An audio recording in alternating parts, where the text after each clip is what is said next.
Hello and welcome to another edition of the Scottish Liberty Podcast, a special edition.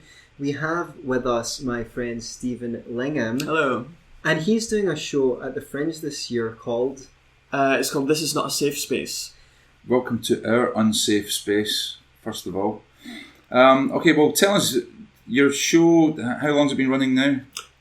Yes, so this evening will be the third run. Okay. Yes, it's still a bit rough around the edges, maybe. But no, it's coming along nicely. Yeah, it's had a good turnout, so I'm quite pleased with how it's going. And the venue? It's at Opium. It's every evening at 6:45. It's downstairs. It's in the back room, so it's just as you go in on the right. Opium and the Cowgate. Yeah, on the ground floor. Have they got rid of the pool table at least? To get, yeah, no, it's quite a good venue. Yeah, it's quite spacious. Yeah. Smashing. It's going good guns. Yeah, no, really enjoying it, no, good turnout. I was worried that no one would come, but yeah, it seems that people are interested in the... I was fortunate enough to come down last night and catch it, and the turnout was great. And I have to say, I found the show very informative and interesting, funny in places, and also you include some of your poetry. So I'm very interested to know what inspired you to do this show and at this time. Yeah, well, it's really interesting because there are a lot of new ideas, and I find it fascinating just how quickly society changes. Because, I mean, it was a decade ago that the God Delusion was released in 2006, and that, started the new atheism movement. Yeah. And that was a movement to push back against religion. So we're a decade on now. And it's interesting because there's a lot of new ideas coming out. There's this new feminism movement, or well, actually, I guess the third wave started in the 90s. And we're seeing the continuation of it. I mean, some people are arguing this is a fourth wave. Some argue that it's just a continuation of the third wave. Yeah, you could even argue it's just even a continuation of the first wave. Yeah. Well, I guess the second wave was said to have started with the feminine mystique in the same way that the atheism movement started with the God Delusion. Okay. And then, of course, you had the Letter to a Christian Nation by Sam Harris that came out in the same year as the God Delusion. And you had a whole load of other things that sort of spurred on the atheism movement. But yeah, the interesting thing about the new feminism movement is obviously it's tackling sexism that still exists. I mean, men are more likely than women to commit domestic violence or like a sexual assault. So, and I mean, there's loads of other things like, the free the nipple, like women still don't have the legal right to go topless in public. So there are a lot of good reasons to be a feminist. But the interesting thing is that, like all movements, there are maybe some ideas that are bad, and there are some people that take it too far and become radicalized. And so there are many, many new ideas that are coming out recently that are a part of this sort of new feminism ideology. Safe spaces, trigger warnings, cultural appropriation, no platforming speakers, microaggressions. And it's interesting because... Rape culture? Yeah, that's another idea. Within this new ideology. And the interesting thing is, if you ask the question, is feminism good or bad? Are you a feminist, yes or no? That misses out on a lot of the nuance and complexity. And so I think it makes much more sense to take each individual idea one at a time. Mm-hmm. So that's kind of what my show does. Yeah, it just sort of addresses all these new ideas that are... So you attribute all of these ideas to the feminist movement? Or do you think that all of these ideas are part of a larger cultural movement that the feminists have just seized upon? Yeah, that's an interesting question. I mean, it depends how you define it. So I'll give you my reasons. I mean, because obviously you could say that some of these ideas have nothing to do with feminism. Like, for example, trigger warnings. The point of a trigger warning is to help someone who has PTSD, so that's got nothing to do with gender. But the reason I think a lot of the ideas might fall under this new umbrella term of third wave feminism is that they're sort of pushed by feminism websites. To be fair, they're also pushed by a lot of the left-wing media, such as Vox and Gawker and ATTN, even maybe Huffington Post and Guardian, that are more mainstream. The Huff Post, definitely. Yeah, they're pushing these new ideas. So to be fair, it's maybe not just feminism, but certainly feminism is pushing these ideas, so they're maybe not just a part of feminism. It's the idea of intersectional feminism, that you don't just judge how privileged or unprivileged someone is by their sex, but also sexual orientation, race, religion. They might be marginalised in some other ways. This movement has been emerged, which is criticised or caricatured as the social justice warrior movement. And I kind of like that term because I think it does drum up the idea of someone riding in the back of a horse with a sword in their hand, trying to slay down injustice left and right, which is a caricature of how these people see themselves. They see themselves as being heroic, by shouting down or slaying anyone who has a dissenting opinion. And I guess I see the feminist aspect of it as one element of that social justice warrior movement alongside the Black Lives Matter kind of movement, and adjoining that, seemingly contradictory to me in some ways, calling out people for Islamophobia and so forth, for critiquing parts of Islamic religion or particularly Islamic political philosophy, a lot of which is prejudicial against women and homosexuals and other marginalised groups which the social justice warriors see themselves as protecting. But isn't this a kind of new variation of an old theme, though? Isn't it just good old-fashioned censorship appropriated, by maybe a new movement for their own purposes? I mean, I don't think there's anything new about shouting people down or wanting to censor them or saying there's certain opinions that you can't have. It's beyond the pale. You would get these kind of attitudes usually from the old religious right. That's what I was thinking. That was a right-wing movement censorship. It was, you can't have swearing in records. You can't show someone on television with both of their feet on a bed. Yeah, you can't have nudity. You can't have nudity and so forth. Whereas this seems to very much come from the left, the far left. It's fascinating because this is, I guess, the first time in history that the people pushing for censorship are the left wing. Free speech has now become a right wing issue, which I think is fascinating. And this has happened over a relatively short period of time. It maybe happened over the space of just decades.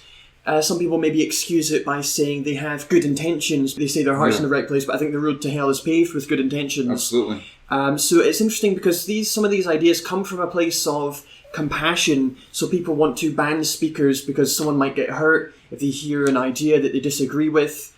Yeah, I think sometimes it seems this compassion conflicts with free speech. Okay. I mean, I'm personally of the opinion at this moment in time at least that the greatest threat to free speech and liberty at this moment in time, in Britain at least, is from radical feminism. Would you agree with that, or would you think that's hyperbole? Yeah, no, I do agree with that. No, certainly I do. It's interesting because as far as the law goes, I mean, there are laws against certain advertisements when it comes to religion. So it's maybe only religion that's protected in law. So according to the Advertising Standards Association, you're not allowed to have an advertisement that causes serious or widespread offence to religion.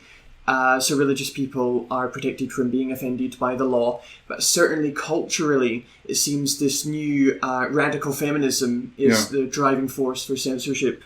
Yeah. I mean, whatever happened to that? I mean, I can remember an ad, you talked about the New Atheists earlier, Richard Dawkins and a bunch of others, sponsored an advert on the side of buses that said, there probably isn't a God. And lots of religious people got up in arms on that and said they were offended by it. I mean, what is offence at the end of the day? Surely at the end of the day, it's inherently offensive to tell somebody that they're wrong.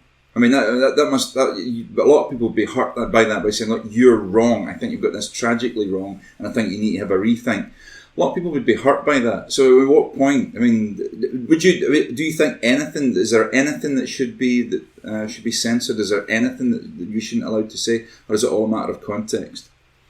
Yeah, well, it's interesting. I mean, maybe there are some exceptions, and it's difficult to define what it means to be offensive. I mean, obviously there are laws against hate speech and inciting violence. But I mean, practically speaking, I mean, the laws I'm talking about only apply to advertising specifically. But I mean, some of the examples that have been banned are actually very mild. Like there's an advert that says something like, you can get miraculous deals on Samsung phones, and there's a picture of Jesus, and that was banned. And there's a picture of a pregnant nun eating ice cream, and that was banned. And actually that advertisement that you were just talking about, there's probably no God, so just enjoy your life, or whatever it said, that wasn't banned. Actually, one of the High Court judges said that it might be breaking the law, so that came close to being censored. So yeah, certainly when it comes to advertising relating to religion, the laws are relatively strict.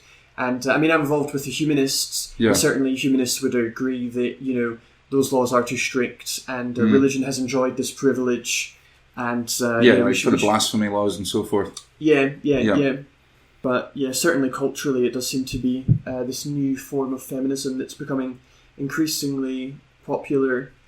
What is it? I mean, is it born out of fear? Is it the fear that... Is there something behind this? Is it the fear of maybe being wrong, or is it the fear that your opponents may have more facts and information than you do and you can't combat that, so it's best to just shut them up? Is there a bit of that, or is it all born out of compassion, do you think? And the absolute is, zealotry and zealousness to have justice, or supposed justice as they see it. Yeah, I mean, it seems to me, I call myself a feminist because I think there are a lot of good reasons to be a feminist, and... Okay, give us for instance.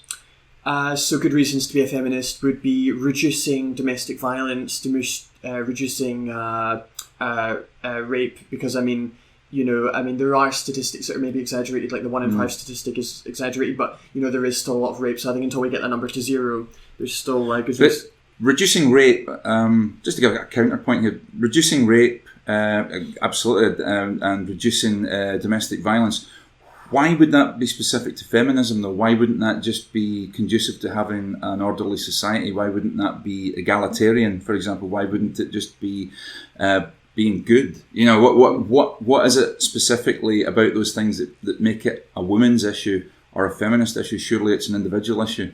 That depends what you mean. I would call myself an egalitarian and a humanist and a feminist. I don't really have a problem with labels. Right. But I guess it does affect women more than men outside of prison. Men get raped more inside of prison, I think. But outside of prison, women are getting raped more, and they do experience domestic abuse more. Men experience it to a degree, but women experience it more. But certainly I do agree that we just need to tackle it on both sides of the gender. I think certainly abroad, there are a lot of places in the world where women fare significantly worse than men do. They might not have the same property rights, they might not have the same access to land, they might not be able to drive, they might not be able to go outside of the house without wearing a veil. Or with a male companion or something like that. And so forth. There's some countries where women fare incredibly badly in the world at the moment. I would say that there's a place for what you might call feminism in these instances.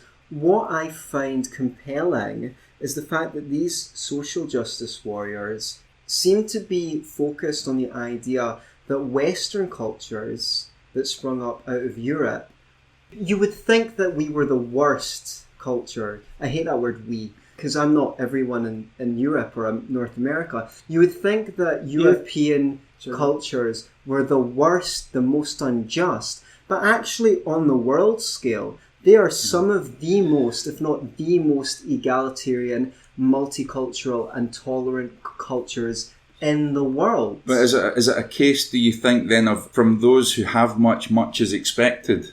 If you know what I mean, because we're supposed, then they expect. So we should hold ourselves to higher standards. We should hold ourselves. I think that's the thinking. I'm not saying I buy it, but I think that's the position behind it. Let me just ask one thing here. I mean, I heard a statement about a year ago. I mean, I don't regard myself as a feminist. I would regard myself probably as an anti-feminist. There, I said it, but that doesn't mean to say I'm against women getting a fair crack of the whip or anybody. It's all about individual rights to me. It's not a matter of gender. It's about individual rights. But I had a statement. What serves me right. I was listening to Radio 4's Women's Hour, and on there they had the editor of Elle magazine, and they had apparently there's a men's hour on BBC Radio 5 Live. Who'd have thought it? So I thought, okay, we're going to have a balanced discussion here. We've got a guy from Men's Hour. Okay, hey, here we go, get one of the guys. But the guy from Men's Hour just sat and agreed with everything that the editor of Elle magazine said, including, which was, she made a statement that it's unacceptable for a man not to be a feminist. How do you feel about that statement? I disagree with that sentiment because I think labels are very relative, and I think sometimes, the dictionary definition of feminism is just someone who either advocates for gender equality, but I think sometimes a movement can be decoupled from its definition, and of course because there are so many different versions of feminism, so many different waves of feminism, so many ideas within feminism, that I think if someone tries to force a label on someone, then I disagree with that. And it's interesting because a lot of the time, feminists will be, when they're talking about trans people, they'll say, you shouldn't force a label on them, and I agree with that actually. Okay. But then they seem to have this double standard where they try and force the label feminism on other people. And I call myself a feminist because I choose to. Sure. But I certainly think people should have the freedom to choose their own label. because there are so many different versions of feminism. Yeah. And the backlash from feminists against women in the public eye who choose not to identify as feminists has been really quite shocking. Some people have had to recant their statements and come back with a tail between their legs. Katy Perry being a case in point. Some people have lost jobs over this. So, that's a really interesting point, because whenever anybody brings up violence against women or hate speech against women or whatever, Milo Yiannopoulos being a case in point about somebody who gave a woman a hard time on it. When you look at the absolute vitriol that gets poured out from feminists or obviously some feminists, let's not paint them all with the one brush here, but a lot of feminists against other women who don't toe the party line, it's shocking. I mean, I've seen. I mean, don't ask me how one woman's going to rape another woman, but I've actually seen, or I hope you get raped. I've seen that from people claiming to be feminists against women who have said things, don't fit in with the feminist worldview. Yeah, no, definitely. Yeah, no, I completely agree with that. And I mean, similarly, there are people who have said you should vote for Hillary Clinton if you're a feminist. But of course, it shouldn't be. And there's a special place in hell for women who don't vote for Hillary. That was a female High Court justice that said that. I mean, that's, oh right, I hadn't heard that quote. I read right, yeah. That's a bizarre thing to say. Yeah. But I mean, what are Hillary Clinton's feminist credentials? I mean, she was basically. Oh, she feministly stood by her philandering husband. She was a queen. A what? Sorry, a queen. A queen. Okay. For a female version of a cuckold. Oh wow! Okay. For her husband, as he continued to have sex with just about everything that moved and be unfaithful to her, and then lie about it afterwards as well. Exactly. So he humiliated a lot of women by making them out to be liars. And one thing that I think is very revealing about the feminist movement and their left-wing prejudice is the fact that here they talk about an imbalance of power between man and woman. Here you've got supposedly the most powerful man in the world, the President of the United States, putting a cigar up the genitals of a 19-year-old intern. I mean, talk about an imbalance of power. But there was nothing from feminists on Bill Clinton. No one said this is. I don't know about nothing, but there wasn't the furore you would have expected. If it was a Republican president, feminists would have had him. Yeah. And I think if we're going to talk about feminism being an egalitarian movement, I would like to see feminists acknowledge the achievements of women, some of whom I'm not a huge fan of, like Thatcher, who the first female prime minister of Great Britain. Theresa May, the second female prime minister, both from the right. It's crazy, strangely.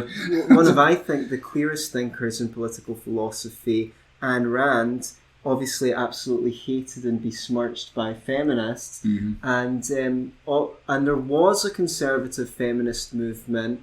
Christina Hoff Sommers, who you've told me that you're a fan of, has a presentation on it. And we've got Wendy McElroy at ifeminist.org. She's a libertarian feminist. And I just don't know. I mean, I just feel like you feel. So it's about feelings, is it, over fact? Your facts don't care about your feelings, Antony. Okay. Well, I have my. Let's say I have the impression that this movement is more about a sense of victimhood and the justness and the superiority of the victim. Now, I know all about this because I'm from a Jewish background. And if there's... We're getting our victim cock on the table. Yeah. Okay, right. Well, no, I mean, not because I've been oppressed, but I come out of a culture that celebrates and identifies with victimhood. Okay. There is this strain in the culture that I come from, which sees itself as superior to other cultures because it has been persecuted, because it has suffered.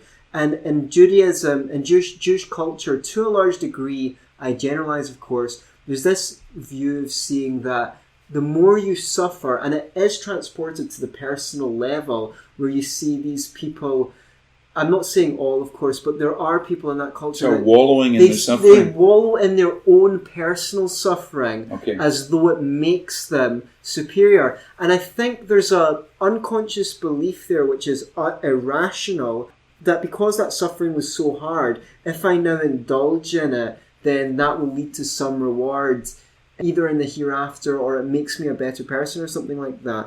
And I think that's when you try and disillusion, say, feminist or social justice warriors of their views, you're not just trying to talk them out of an irrational position. If your position is right, you're taking away their victimhood. And if you taking away their crutch. And if you take away their victimhood, they're not entitled to any special privileges. That's why they talk about check your privilege, because they want to even the books. Now, if you're more privileged than them, then they're entitled to something. It's like socialists. Oh, we're entitled to something. We're entitled to something from the state or from people who have more than us. And I think it's an entitlement mentality, is what you're saying. I think that's why you come to such a difficulty in reasoning with these people, because they have got something to gain from being right. And I think that a lot of them have suffered, and they're projecting their personal suffering or whatever difficulties they've suffered onto the world. But is there not quite a few of that type of personality who haven't really suffered, and therefore they buy into somebody else's suffering as a way of, the kind of stereotype of the middle class sort of lefty. Daddy wouldn't buy me a pony. I don't want to over-psychologise it, but Daddy wouldn't buy me a pony when I was 3. That was the injustice they kind of suffered in their life. I think you'll find that in those cases they probably didn't have close relationships with their fathers, or were rather neglected. Maybe he was out working and things like that. And in a lot of cases they've seen their mothers treated very badly by their fathers. Yeah, for sure. And then they might go out and project that onto all men. So... has any of the sisterhood turned up to your gig yet and gave you, or do you expect any sort of backlash? No, it seems that if anyone's disagreed, they've just quietly disagreed. I think if someone reads the description of the show, then they probably wouldn't turn up if they're going to strongly disagree with it. So no, I've not had anyone turn up that has strongly disagreed so far. What about in your previous performances? Have you had bad feedback? I guess I have had just from you, Antony. I maybe have had a couple of examples, nothing too bad. I have had people strongly disagree with some of my poems. You disagreed with your poems? Yeah. Of all things that could oppress you, it's poetry that's really keeping you down. You and your patriarchal poetry. Yeah. Okay. I have seen you badly treated on Facebook. And I've in fact seen you dismissed out of hand for no other reason than you've got a penis. I've seen you post a lengthy post. A lengthy penis. I thought you were going to say he posted a lengthy penis. I saw you respond to someone very respectfully and in detail to their point, and they replied just to say that you were mansplaining, and that they didn't have to respond to you. Now, that term, in my opinion, is fucking sexist. It's the ad hominem fallacy in philosophy. You're not meant to judge someone's argument by their character or who they are. You're meant to judge it by reason and evidence. So when you bring out a term like mansplaining, which I've heard you be accused of on Facebook, I think that's just sexist. And for people who talk about gender inequality, I remember I posted a sarcastic comment back saying, like, I prefer to judge arguments by reason and evidence rather than by the gender of the person posting. I guess I just believe in equality like that. But isn't mansplaining, in terms of the new paradigm, in terms of the new, the third wave, if you want, of feminism, isn't mansplaining really,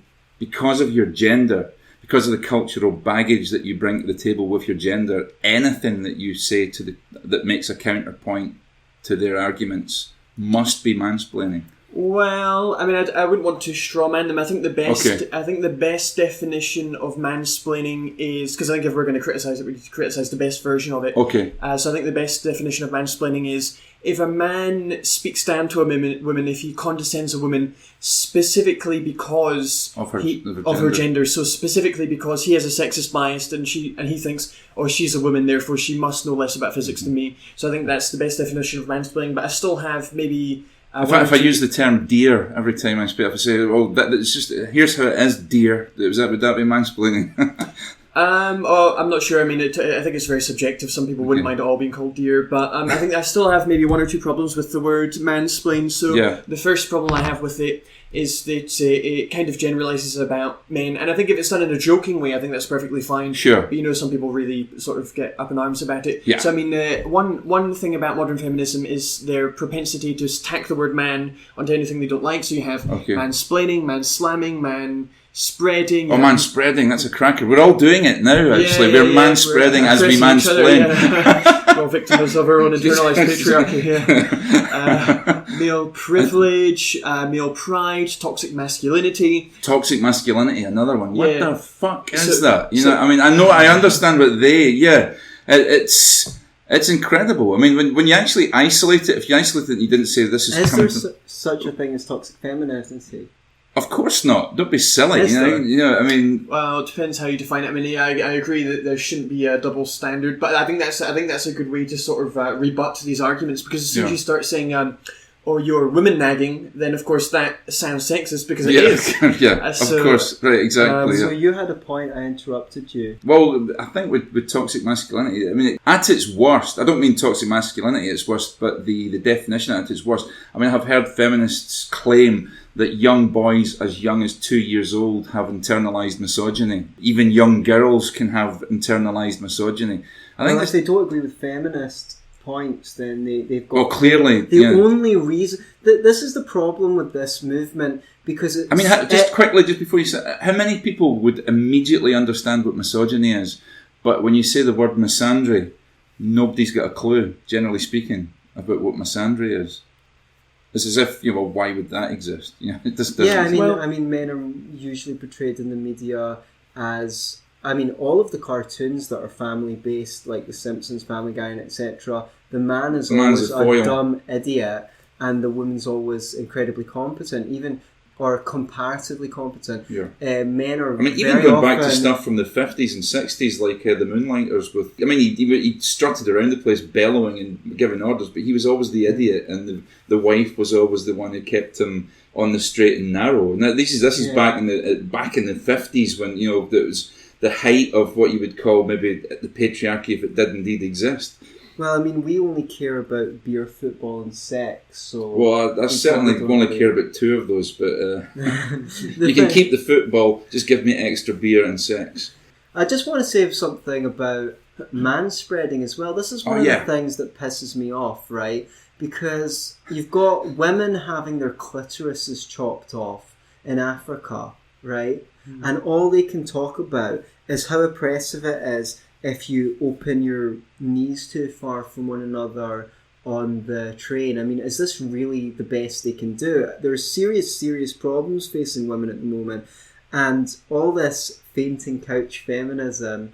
According to Christina Hoff Summers, I think she coined that term. Yes. That's a fantastic term, actually. Is demeaning to women, because it assumes that they're these fragile creatures that can't deal with a guy putting his knees a bit too far apart. And it's like, why are you putting this all on the guys? Why don't you teach these women to be assertive? And if you're uncomfortable, turn around and say, excuse me, can you make me a little bit of room on the train? That's what a dude would be expected to do. He'd be expected to turn around and tell someone that they're taking up too much space. I don't think that... Okay, Antony, it's time I told you, you're taking up far too much space on this couch here. Okay. So could you I close thought you were your going to legs? say I was taking too much space on the show. Which No, just on is the a couch. criticism Close which your I would legs for accept. crying out loud. In New York, people were actually arrested for manspreading. Are we serious? I mean, is this not maybe some sort of Daily Mail? Is that true? New York is one of the most progressive American states, but I think at the moment they're progressing off the edge of a cliff. Some of these ideas are sort of Trojan horse ideas because they're marketed as being left-wing progressive ideas, but actually they're quite authoritarian. Yeah. And so, they're marketed as sort of, you're helping women by arresting people who manspread. And so people buy into it, but of course, arresting people for sitting comfortably or with their legs too wide apart. As Yeah, It doesn't strike me. Better to do. Yeah, well, it doesn't strike me as the best, use of their resources and manpower, to be honest. But but can I just manpower? I'm so patriarchal. I'm really sorry. People power, whatever the fuck you would call it these days. But just quickly on the female circumcision thing, it's horrific, and I'm not one of these people who would try and equate for a moment female genital mutilation with male circumcision. In fact, I once got called a mangina on YouTube for saying, "Wait a minute, guys, here. Okay, there is a case with male circumcision, but it's not anywhere in the same ballpark." In Africa, there's guys have circumcision, and it's usually when they're about 13 years old, and that's got to hurt as well. To be honest with you, it's not in the same ballpark, but it's not legal to circumcise a female in the so-called most advanced countries in the world. I'm not saying that they're equivalent either. There's obviously a massive difference between the two, but at least female circumcision is illegal in the West, and we don't allow people to perform that. Yeah. I mean, there's different types of female circumcision or genital mutilation. Yeah, sometimes it's the whole clitoris, sometimes it's the labia, but it's all horrific, I suppose. Yeah, definitely. Yeah, when there's still a lot of female genital mutilation that exists. Even in our country to an extent, or people sometimes take their children abroad to another country to have it performed. Yeah. I mean, I don't think I agree with the argument that just because worse problems exist, then we should completely ignore the smaller problems. But I think I would just say that, man spreading in a lot of cases isn't as bad as it's made out to be.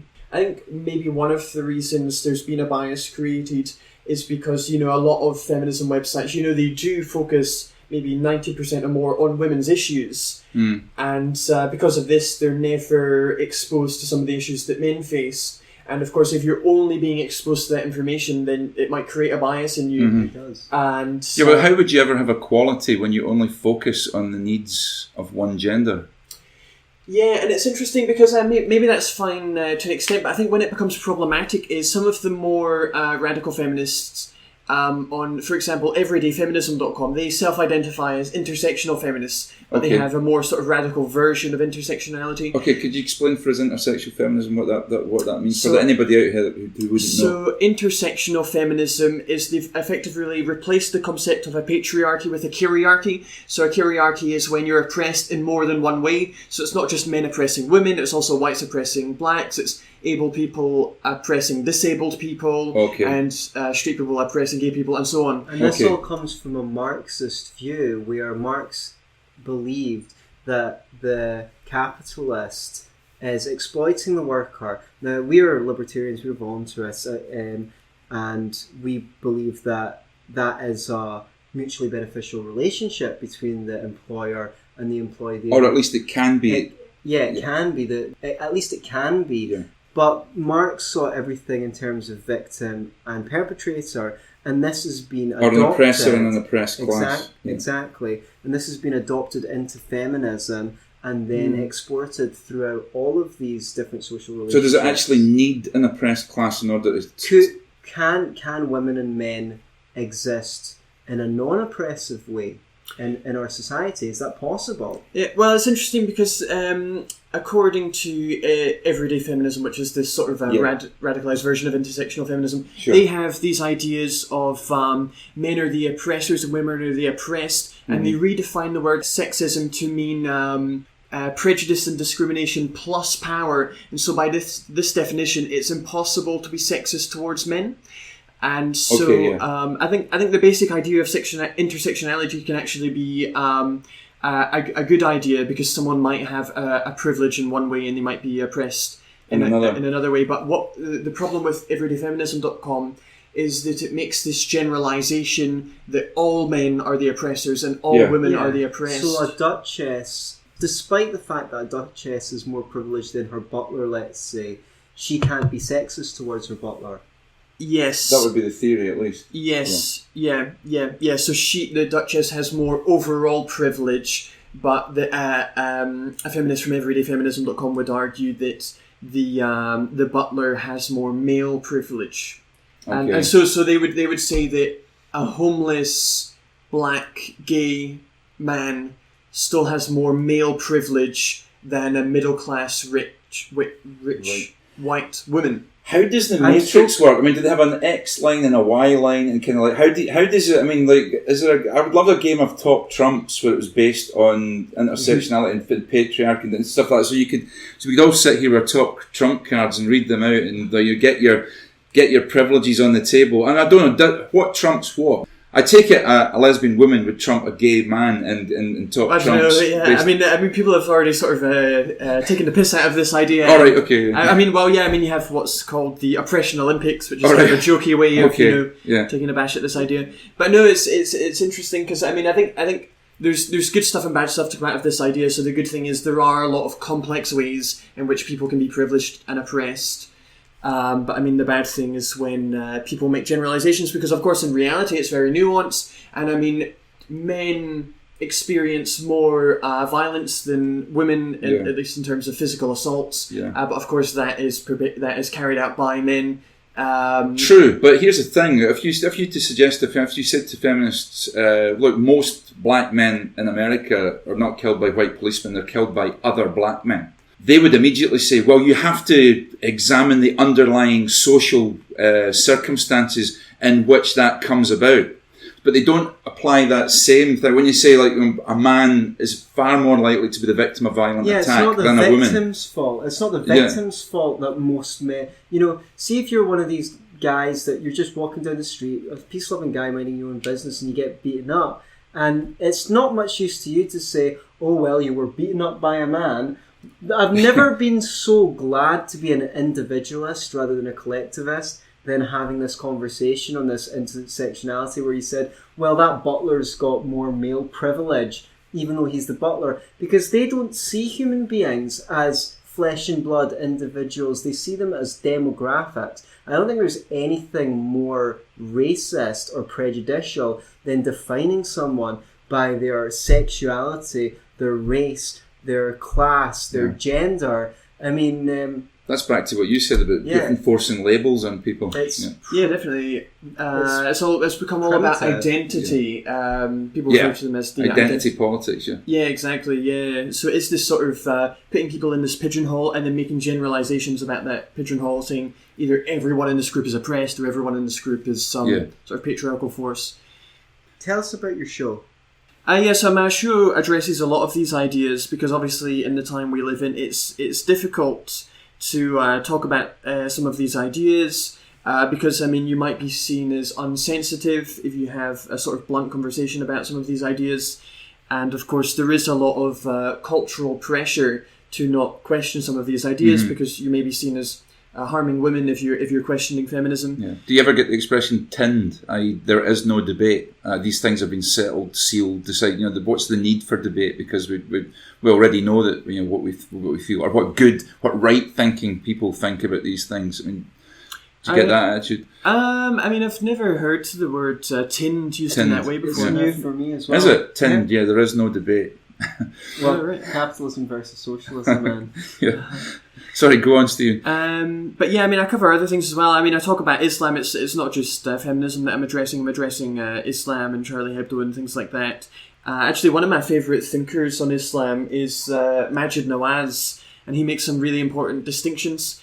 He makes this distinction between maybe a liberal Muslim, a conservative Muslim, a political Islamist, and a jihadist. Yeah. And I think it really is important to make those distinctions. You told me last night you didn't like a term was moderate. I said moderate, and you said you prefer the word liberal Muslim to moderate Muslim. Can you explain why that is for people out there? Because I think this was a great point. Well, it's interesting. I mean, I changed my use of language because I've got a Muslim friend, and I was talking to him, and he sort of picked me up on that. And so I think maybe the way he felt it was. If someone's a very devout Muslim, if they're called a moderate Muslim, that's sort of... they don't want to be seen as a moderate Muslim. But of course, it's possible to have a very devout Muslim who is also very liberal. It's almost like being saying that they're a lax Muslim or it suggests that they don't... really take their faith seriously. Yeah, okay. Well, he said, look, no, I'm not a moderate. I'm not a moderate. Yes, I'm cool with gays. I'm cool with gay marriage. I'm cool with... women, Jews, whatever. But that doesn't mean that I don't take my faith seriously, so I don't want to be called a moderate. Yeah, exactly. Yeah, which is why I prefer the term liberal Muslim, because it's obviously possible to be a very devout yet liberal Muslim. Yeah. I think it's possible. I mean, to change tact slightly, because I mean, I come from a Roman Catholic background, and you kind of have similar characteristics there. I mean, I suppose you would. Somebody who would be a radical Roman Catholic would maybe look back to somebody like Hernan Cortes or something like this, or Pope Innocent III, be radical Roman Catholics. And then you have the sort of Christina Adonis of the world who would call themselves liberal Roman Catholics. But as someone from a Roman Catholic background, I feel the term liberal Roman Catholics a bit fraudulent, because if you look at Roman Catholicism, if you look at the rules, you look at the regulations, you look at what the Pope says, you look at the Council of Trent and Vatican II, it's pretty hard to come away with thinking that you can juxtapose a liberal secular worldview with, something's got to give there. You're either not 100% Roman Catholic or you're not 100% liberal. Some's got to live. Now, I don't particularly care when it comes to Islam. I don't care if I personally think that a Muslim's sort of shining themselves on. If I think that they're not, look, you just haven't read it properly, and the ones that we call radicals are blowing themselves up. They're actually not really radicals. They're just Muslims. I don't care if in their own mind they can juxtapose the liberality and the Islam. I'm just happy that they do. That's the only problem I would have with calling somebody a liberal Muslim. I would think, personally, I just think either you're not liberal or you're not a Muslim, one or the other. But I'm happy enough for that would be me trying to enforce a label on them. Yeah, exactly. Yeah, I might disagree with that a bit, because I think it depends how you define it. Obviously, because I mean there are 1.6 billion Muslims, so you could argue that there are 1.6 billion versions of Islam, right. And of course, it's possible to have a conversation about what are the mainstream versions of Islam, what are the most popular versions, and I certainly agree that most versions of Islam are very conservative. So if you're talking about the mainstream, then certainly Islam in the Middle East and the north of Africa, and even the versions of Islam in Britain are very conservative. To give British standards. Yeah, certainly. I mean, to give just one touching point on that, there was a survey recently for a Channel 4 documentary called What Muslims Really Think. So if anyone's interested in watching that documentary, you can check it out. Okay. And there was some research done for that. So they had a Was that the Trevor Phillips thing? He was at one point the chairman of some sort of left-wing liberal think tank. He's kind of shifted his position over the years, but sorry, I'm interrupting. Trevor Phillips and the Islam thing. Because I was just going to give a touching point on what British Muslims think. I mean, there was a really good survey done for that documentary. They had a sample size of 1,000 Muslims, and they had a control group. And so I think it's really important to have... Is that a big enough sample, though, 1,000? I mean, were they from one particular area? Actually, no. They sampled from many different areas across the UK. Right. So they really did try to touch as many areas of the UK as possible. Right. So I think for this type of survey, 1,000 is actually a good size. I mean, most surveys are in that region. I mean, Pew might have bigger samples than that, but Pew does global research. So they might have thousands or maybe even tens of thousands. Yeah. But no, the touching point I was going to give was they found that 52% of British Muslims think being gay should be illegal, and so so they're maybe about 50 years behind our society because we legalised being gay 50 years ago. But I wonder what the percentage of Roman Catholics would be if they'd done the same survey, just to try and even this up a bit. No, that's certainly a good question. They did, or evangelical Christians, or they did. They had a control group, and they found that 11% of Brits think that being gay should be illegal. Okay. And so I found that surprising as well. One in 10 British people think being gay should be illegal. So they compared Muslims to just every other British person. But certainly it would be interesting to have a survey of other religions for comparison. Yeah. I'm relating this to, say, my experience of Judaism, for example, what I know about Judaism. Right, I think people like us, we've got very analytic minds, and in that way, we've got more in common with the so-called radicalist or fundamentalist Muslims who will go back to the text and try and analyse exactly what the text is saying and then do it by the book. That's the way that our mind works, and in that way, we have sympathy with those who treat it that way. But if you actually tried to do Judaism by the book, you'd have a very, very difficult time of it. And you'd find that really there's no such thing. I mean, say if you wanted to get married or something like that, there's something that's valued in the currency of the time, zuzim. No one knows how much a zuzim is worth, by today's standards. So how would you even go about organising your wedding along the lines of that tradition? You find that there's a multiplicity of Jewishness, and that most Muslims are not as analytic as we are, and will not be going to the book. There'll be a whole assortment of traditions, and they will say, well, you're a Christian, and you talk, and in Christianity they talk about the spirit of the text versus the letter of the text. The letter of the text is, thou shalt not kill. The spirit of the text is, thou shalt not hate, for example. Yeah. Someone might say. And well, I think it's quite clear that Jesus himself says, if you hate someone in your heart, you're already guilty of their murder before God. So so it's not really a matter of interpretation, one. So the spirit of the law and the letter of the law are both quite explicit in that. So now that's where you might come into some ambiguity. Okay. So we might say that people will say, well, there's a whole bunch of different traditions surrounding Islam, and that it's really impossible to say what the real Islam is. There's that argument. Is part of the problem that there's no centralised authority? If you look at something like Roman Catholicism, you know who the boss is. It's the guy with the pointy hat. Comes out every year at St. Peter's Square. They go, that's the boss. He decides what is and what is not Roman Catholicism, and that should be the end of the argument. Whereas in Islam, there seems to be no central figure. I'm not saying that's necessarily a bad thing, but from the point of view of trying to tie down what is and what is not. Yeah, well, it depends what you mean. Real Islam, Yeah. Well, I mean, as someone who doesn't believe in God, I would say that there's no such thing as a true version of Islam in a sense. I mean, obviously, every Muslim is trying to find what they believe is the true version of Islam according to God. Yeah. But of course, I would say that it's very relative, and each individual Muslim has their own version of Islam. I mean, it's possible to have a conversation about what are the most popular and most common versions of Islam. Yeah. And of course, they are very conservative, especially in the Middle East and the north of Africa, but even in Britain and Western countries, they're still very conservative. It depends what you mean, and of course that's why I love Maajid Nawaz. He's my favourite thinker on this topic, and he really places emphasis on making distinctions between liberal Muslims, conservative Muslims, political Islamists, and so on. Yeah. Okay. Would you like to make those distinctions for us? Yeah, I mean, I think I mentioned earlier, just a liberal Muslim, I guess, would be, you can take certain things from Islam, such as a belief in God, a belief in an afterlife, but you can have very liberal moral beliefs, such as you're pro-gay rights, you're pro-women's rights, you have no problem with Jews. And then a more conservative Muslim would be someone who thinks being gay should be illegal, which is what the majority of Muslims in Britain think, 52%. It was only 18% that think being gay should be legal, and the people in the middle hadn't made up their minds.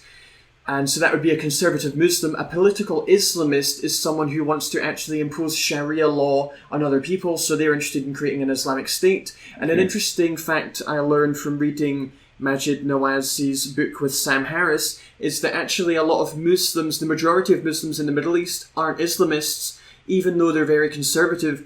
So it's actually maybe only about 20% of Muslims that want to create an Islamic state and impose Sharia law. So even though many Muslims are very conservative, they're sort of anti-women, anti-gay, they don't want any particular version of Islam imposed because they want the secular freedom to practice their own conservative version. Yeah. So that's a political Islamist. And then you have a jihadist who uses violence to further the cause of Islamism. And he makes another distinction. A jihadist terrorist is someone who specifically targets innocent civilians. It's estimated that maybe about 20% are under the sort of political Islamists, and obviously a smaller percentage there are the actual jihadists. Okay. To give a touch. That's still a fuckload of Muslims, though. I guess that's true, and there's also a fuckload of liberal Muslims. But isn't the problem is if you got, let's say 50% were liberal and 50% were jihadists, just for the sake of argument. It's not an equal balance because that 50% that are liberal aren't going to do anything. Aren't going to do it. They don't have the capacity to take on those 50% that are jihad. They are by their nature kind of stronger. I know you could argue it's not necessarily violence isn't strength. We could have that argument, and even within, they're going to be highly motivated. Yeah, they're going to be highly motivated. They're going to be aggressive. They're going to be brutalist. They're going to believe in violence and pretty ruthless as well. So it's that even that 50-50 thing wouldn't be an ideal balance. And within communities, there's always going to be, let's say within a community, a very small group who are violent. There's going to be a larger group around them who, while they're not particularly violent themselves, they tacitly agree with the ones who are. Then outside of those, there are ones who, well, we don't tacitly agree with violence, but you know what, we're not going to grass up the ones who do. Mm-hmm. And there's the other ones who say, well, we totally disagree with that. We're not going to grass them up, but at the same time, we're not going to do anything about it either because they're brother Muslims, even though we think we disagree with them. So it's kind of difficult to police that, and it's difficult to get a handle on it. Yeah, certainly. I mean, to give another touching point on that, there was another survey. So the survey I was talking about before was for the Channel 4 documentary. Yeah, the Trevor Phillips one. And there's another survey conducted for BBC Radio 4. I think this one was conducted by Comres. Okay. And again, another sample size of 1,000. Yeah. And they found that both of these organisations were hardly a bastion of right-wing reactionary sort of... It's interesting because, I mean, there have been many surveys conducted, and they all find the same thing. I mean, the numbers are in. So they found that 1 in 4 Muslims had sympathy for the Charlie Hebdo attacks, and 1 in 4 Muslims think that violence against cartoonists that depict the Prophet Muhammad can be justified sometimes. Okay. So to give a touching point, I mean, it's not all Muslims that would commit a violent act, but certainly there are 1 in 4 Muslims that in Britain was. That would have sympathy for it. Yeah. I mean, I guess it'd be some that would say, well, I think it's terrible. They shouldn't cut people's heads off, or they shouldn't kill them, but they can give them a damn good hiding. Right. Do you know what I mean? Like, they give them a good. Yeah, if you do a picture of the Prophet Muhammad, you don't deserve to die for it, but at least you should get a good beating or something like that. There might be some thoughts along those lines. Yeah, certainly. So I think it's best thought of as concentric circles. The smallest circle is the most violent jihadists, and then you get, the varying levels of conservatism all the way up. Well, there are 2 things that all Muslims believe. Okay. There is only one God, Allah. And Muhammad is a prophet. If you say that in Arabic, then you become a Muslim. So if you say it and if you declare it and you actually believe it, I mean, I could say it right now. It doesn't mean I believe it. Yeah. So if you declare that, that's how you convert to Islam. Yeah. Nice, easy conversion. Now, I guess my concern with that is that there's a rather large biography of Muhammad called the Sirah. There's a collection of biographies, and if you accept what Muslims are meant to believe, which is the life of Muhammad, which is called the Sunnah by Muslims, is the perfect life, then you read the Sirah and see what Muhammad actually did in his life. A lot of bad things. Didn't he watch 700 Jews get beheaded with his wife, which he consummated a marriage with when she was 9, and so forth.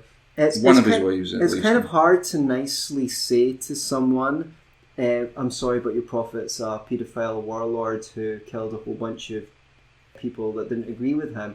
I mean, there's no non-triggering way to say that. No. But they'll simply say that you're contextualising it within the times. But his life is meant to be the perfect life, and if people take that seriously, if people take the Sunnah seriously as the perfect life, then there's a pretext to do everything that ISIS is doing. I mean, I'm not saying that you will get unfairly caricatured for saying these things as though I'm saying that Islam is the only, is the only wrong party in this. No, I hate the history of Western imperialism. I think Western intervention into the Middle East has done more to spread radical Islam than anything else. If you think there was no jihadis in Iraq or Afghanistan. We've propped up Saudi Arabia, who start all these Wahhabi schools all over the world. We took out democratically elected leaders in at least 4 Muslim countries, which may have become a lot more moderate. A lot more liberal if we hadn't removed those dictators. But we need to look at the reality of the chessboard as it is just now. And these are some of the threats to liberty. Radical feminism, social justice warriors, radical Islam, Western foreign policy intervention, and so forth. And we need to look at all of those and find out how we're going to deal with them all. Yeah, it's interesting because there's 2 conversations to be had. There's the conversation of, is it a problem, yes or no? And I think yes, there are problematic versions of Islam that exist, and they're worryingly prevalent. But I guess the next question is, what's the solution? Yeah. And I think that's a difficult question. Exactly. We were fond of in this show saying, don't bring us problems, bring us solutions. So, So we're going to send you away to figure that out. And then once you've got the solution, you can come back on our show again, we hope. I mean, have you got an idea for a solution? I mean, do the Western democracies have the cojones to be able to deal with this situation? Or is it a case that they might just be stronger than us in the end? Maybe they win. Yeah. The collapse of Western civilization. The collapse is that, well, all empires have a shelf life, so... Yeah, interesting. Well, there's a lot of obviously very controversial things, because when you try to come up with solutions, obviously you need to tread into controversial territory. There was one solution that Norway is implementing. Norway is generally seen as quite a progressive country in terms of social and moral issues. So one solution that they came up with was any new immigrant from sort of a culture such as the Middle East or the north of Africa that's very conservative, they actually give them a class on what Western values are, and they say, this is how we treat people in our country, these are our values. So that was one way that they tried to reduce some of the things that we're seeing. What are Western values? Well, I would say don't rape women as a Western value. But that's not a value other places in the world. You racist. Well, it depends what you mean. There are different cultures. There are different rape rates. The rape rates in the Congo are different from the rape rates in the UK. Yeah. And obviously you've seen in European countries there have been instances of refugees committing sexual assaults because they have a very different culture in their own country. And of course, I'm not. Do you not think it's just because if you come from here, from the Middle East to a Western country, you have very low sexual market value. You don't speak the language. You probably don't know how to flirt with Western women. You might not have be from a good socioeconomic class and all sorts of things, and your chances of getting a girlfriend are really, really low unless you do some serious work. And I don't know. I think you're just describing me. I think.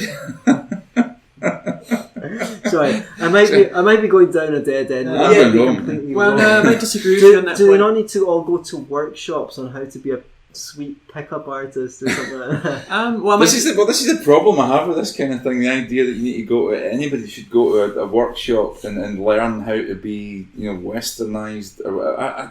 I've got problems with these things.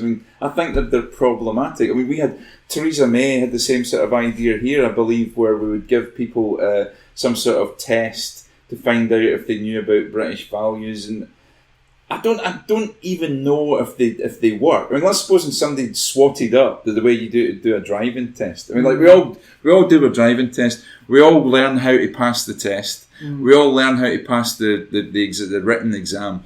But as soon as you get on the road and you start driving, you just do it the way you're going to do it anyway. So the idea that we sit down 10 jihadis, give them a test, and give them a McDonald's burger, and show them a few episodes of Friends, and suddenly they'll go, "Oh, we get it now." We came here with the nefarious intent of wiping out you kafir, but now that we've watched a few episodes of Friends and we've had a McDonald's burger, I think you guys are great. It just sounds so fucking lame to me. Yeah, I'm sorry. well, that's an interesting point. Yeah. It's a valid point, but I mean that's one counter argument. But then I mean I kind of agree that the classes are probably going to be largely ineffectual. Yeah. But then I mean if they're having any effect at all, if you can even stop one sexual assault, then maybe they're worth it. I'm really not sure what I think of this yet, but I think it's still important to speak about things that you're not certain about.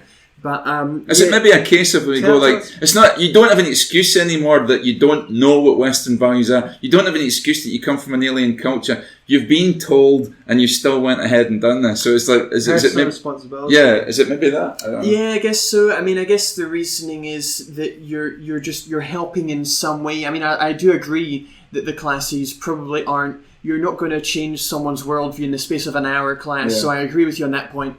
But maybe there is still some value in the class. But it's interesting. I wanted to point out another double standard that people might have. There are rape classes for men at some universities. So basically, men are told, these are consent classes. Mm-hmm. This is how you get proper consent. So there are classes for men that some feminists push. Yeah. But of course, a lot of the left wingers. I mean, I consider myself to be left wing. Sure. But a lot of the left wingers will oppose classes for Muslims. And so there seems to be a bit of a double standard there. What about classes for women on consent to teach them not to manipulate men into buying them drinks at bars, especially when they're at uni? Yeah, well, I mean, I guess it depends. Maybe it depends what's more important. I mean, I guess stopping rape is more important than. But rape is a criminal phenomenon. It's like most rapists have several. I fear we're drifting back into feminism. Yeah, I mean, there's lots to cover. I mean, there's no platforming, which is an interesting phenomenon, which is largely a student phenomenon, and I'm fascinated in this because I wonder why it is. Because we know that it is largely a student phenomenon, but we don't know why it's necessarily. So, I mean, I'll maybe throw out some speculative ideas. I mean, it is students tend to be more left-wing, and this is quite a sort of progressive idea. Well, do young people in general not tend to be more left-wing? True. Yeah. Yeah. And and it seems that this idea has come out the left. But it's interesting because feminists and students are actually no-platforming other feminists. So Julie Bindel is a radical feminist that was no-platform. Jermaine Greer, even Kate Smurthwaite, and she is a third-wave feminist. She's not radical, and she was no-platformed because she was going to do a sort of free speech comedy show, and the reason she was no-platformed was that people were going to picket her show because she wanted to decriminalise prostitution, which I think is a good idea. Right. But because she held this disagreeable idea. She was no platforms. Wait, did Julie Bindel, did she get no platform for saying men should be put in concentration camps? No, she didn't get no platform for that. It was to do with transgender issues. I think she was. So they don't care about the fact that she said men should be put in detention camps. Well, do you know what? I don't really care about that either. I mean, to me... No, I don't care about her saying that. What I care about is the fact that other the double feminists don't pull feminists up on misandry. Well, it's if they did, it's kind of back to the Islamic argument where you get different categories, and even the ones that disagree with the radical ones won't call them out because they're on the right side. Even if their methods are wrong, they're still on the right side, and even if they're spreading disinformation. I mean, I've heard certain feminists say, "Well, look, we know that I don't know, like the rule of thumb, for example, we know that that's a myth."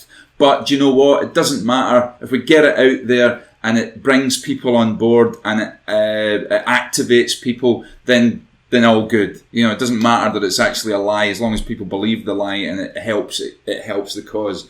So, but back to try to stay on track with the no platforming. You were giving us some of the reasons. You were saying it was a youth, well, not a youth thing, but it's a very studenty thing, and that's weird because universities and colleges and campuses should be all about all sorts of radicalism, and a marketplace of ideas and a place for debate. And yet, marketplace. We're talking about university education. Oh God, yeah, okay. Education should not be about profit. Yeah, my personal take is there's a lot of precious sort of mummies, princesses, and princes who have been told from the age of 2 that they're a very special puppet. And by the time they get to university, that special puppetry, right? Suddenly they're offended when somebody tells them, actually, you're not as smart as you think you are. you're not as clever as you think you are, you're not as well informed as you think you are, and I think you're wrong. How dare you, right? And I'd mix that in with the tinned argument. What is wrong with you? There is no debate. These things have been thrashed out. Anybody who's righteous, anybody who's a right-thinking person, any good person would automatically agree with us. So therefore, we have to shut you down because you're a poison. It's the mixture of beliefs with morality. So that gives you a pretext to be a complete asshole to anyone who disagrees with you, because they're a bad person. Now, if they're just a person like you and me who has a disagreement with you, then you have a debate. But if they're a bad person, well, what's the point in debating? You know that they're evil already, so you can't let them give a talk at your university in case they spread their poisonous ideas and people end up agreeing with them. It's really interesting, because, I think it is so important to put a spotlight on bad ideas. Because there's an interesting example that Milo Yiannopoulos gives, and he says what happened in the UK was when the BNP party was gathering momentum, the leader of the party, Nick Griffin at the time, he went on Question Time, and people petitioned, and they said, no, we should no platform him. We shouldn't let people hear these ideas, because what if it converts everyone else to being racist? And of course, what actually happened was he went on the show, and then everyone discovered just how bad his ideas were. They were like, oh wait, is this what we voted for? He's actually really racist. And then the party drastically lost popularity. And so I think it is so important to actually put a spotlight on bad ideas. I don't want to bleep too much to Nick Griffin's defence, but out of all the Question Times that I've ever seen, I'd never seen a show so loaded. All the questions, it's almost as if everybody in the audience... Everyone wanted a chance to speak to him because they never get a chance. I guess, but it just seemed like the show was loaded to make him look even more idiotic than he actually was. But I get the point, Stephen. Yeah, I guess the point is that people shouldn't be no-platformed. If you can be converted to a way of thinking simply by listening to a speaker, then they're probably good ideas. And I mean, the way to dismantle the ideas is to debate them and to show publicly why they're bad. The solution is not to just silence them. Isn't the solution more widespread teaching people to deal with evidence, to deal with logic and stuff like that? Are you suggesting we should teach people how to think? Well, I mean, you need to where would that end? You're not born with an instruction manual. You're not born knowing how to exercise your body properly. You're not born knowing necessarily what to eat and what's good for you. And you're definitely not born knowing how to use your mind properly. So I don't know why they don't have critical thinking classes in school unless it's as a deliberate mode of oppression. I mean, which university did you attend? Did you go? Edinburgh University. Right, and that's one of they got our Enemy of Liberty award, I think, last month, the month before. But they're one of the worst for this kind of thing. Yeah, it's interesting. If you go on... I mean, the blurred lines thing was the first time I was aware of it. So they banned a song for crying out loud. Yeah, absolutely, And if you go on spiked.com... Yeah, they've got a really good sort of free speech university rankings. And Edinburgh University is quite bad. I did my undergrad there in philosophy and psychology, and then I did a master's through an Abertay in games development. But no, Edinburgh University, it has quite an authoritarian student union council at the moment. And you can go in and read it online. If you go to, so the website is USA, it stands for Edinburgh University Student Association. And you can read their safe space policy there, and they have rules about which Halloween costumes are banned. Obviously, they've banned songs. Universities around the UK, newspapers... Do the rugby team have to go to a class on how not to rape women? Is that compulsory for the... I can't remember if that was Edinburgh University, but certainly that was at one university. I forget which. But you have, this is a new phenomenon, consent classes for men. But it's an interesting question because obviously they have classes in Norway now for immigrants. But there does seem to be a double standard because the left is pushing for consent classes for men, but they're opposed to consent classes for immigrants. I really I'm not sure what I think on that particular. What's the solution with the campuses and with the situation? I mean, because it's not just a UK phenomenon. This is pretty bad in America as well. It's worse in America. Do you think we're approaching a situation where we might have the kangaroo courts are we there already? Where they have kangaroo courts in British universities where instead of the normal process of law and evidence, if somebody makes an accusation against you, it's heard by that particular university's panel, and if they believe that person over you, you are out of university. And possibly, really, it's really worrying. Actually, it's interesting because we were talking about Milo Yiannopoulos before and how he was banned from Twitter, and there's an interesting question there, which is someone can be censored and no platformed depending on the ruling of a private company rather than the law of the state. But and also more power is being given to universities in the US and the UK. And the interesting thing is there was actually one example of this where two students wore a t-shirt with Jesus and Mo cartoon in it, so they wore a t-shirt with a depiction of the Prophet Muhammad, and they were threatened with expulsion from university if they didn't cover their t-shirts. And thankfully, this was at the London School of Economics, and thankfully that university apologised, but of course the threat was still there. This does happen at certain universities. If you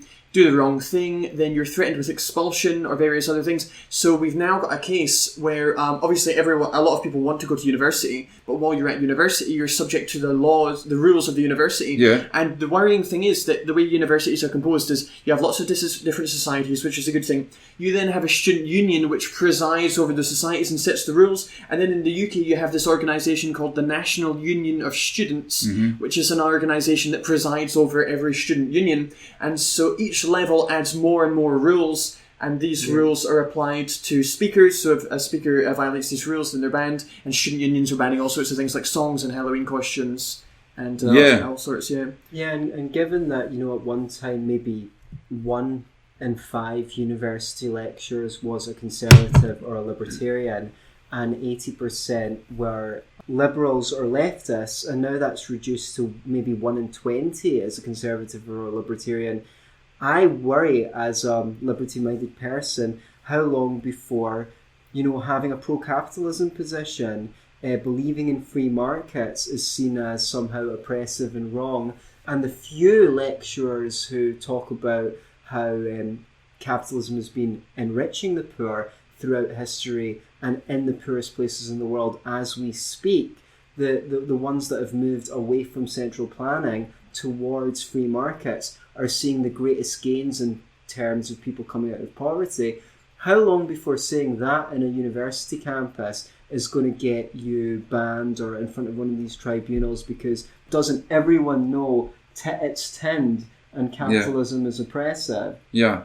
Well, I don't know, but you made the point last week though, Antony, that maybe the solution is to just circumvent universities altogether. I mean, why are we still tied in a situation where we value people based on a piece of paper that says this person's very good at absorbing and regurgitating information?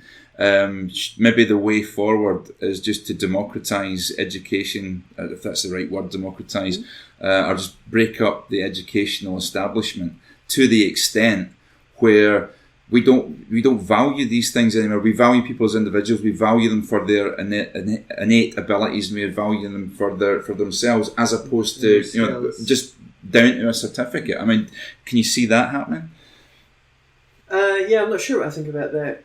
I guess that might be a long way in the future if it does happen. Right. Yeah, I mean, I have no idea. The whole idea of universities in the first place, I think, that was started by monks. They were the only people who actually knew fuck all about anything.